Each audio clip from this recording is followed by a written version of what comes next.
CBS Sports golf analyst David Feherty in Arizona listened to the statement that Tiger Woods just made. And David, I want to simply ask you for your reaction. Well, Katie, very few people have spent as much time around Tiger Woods as I have on the golf course and occasionally off. I have to tell you that I still don't know him particularly well, but I've never seen him appear so vulnerable.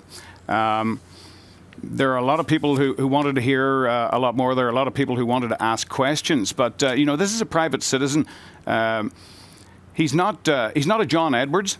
The American public doesn't pay his wages. He didn't have to do this. And there's a sense of frustration among the media here. They didn't get to ask, those questions. But I was very impressed with what he said. He's always been fiercely protective of his family. To the point of, I've seen him turn thunderous in the face, if anybody approaches them with anything less than respect. He said also that everyone has reason to be critical. Not everyone. We're not perfect. And I don't think we've ever had an athlete of this stature be in this particular situation. It's entirely new territory for him.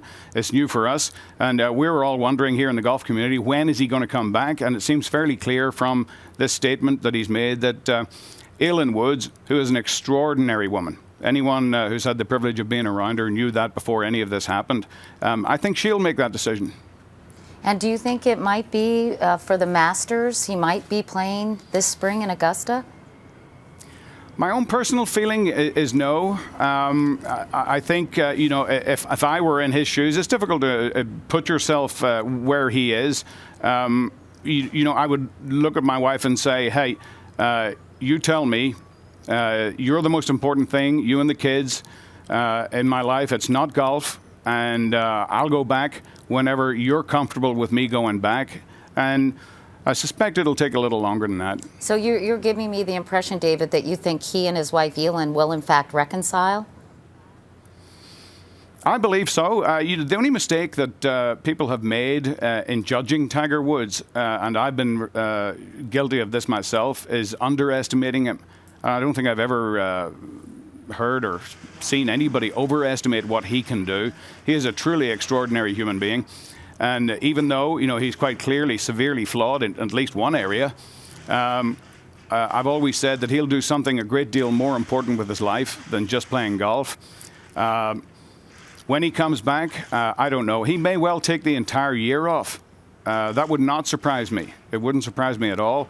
We, in the golf community, despite what people have said and what people have read, we just want him back. It's been a tremendous privilege to have covered golf in the Tiger Woods era.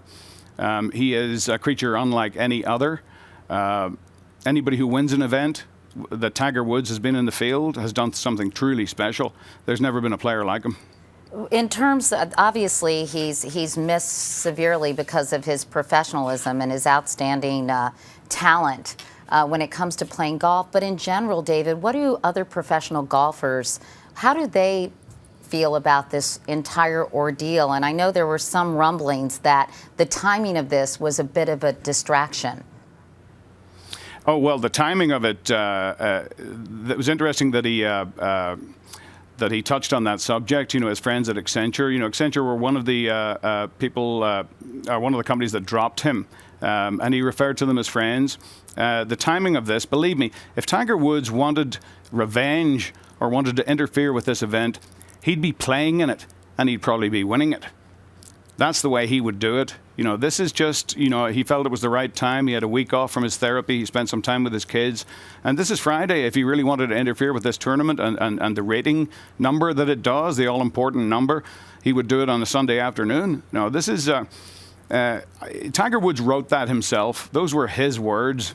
And I think that's very important.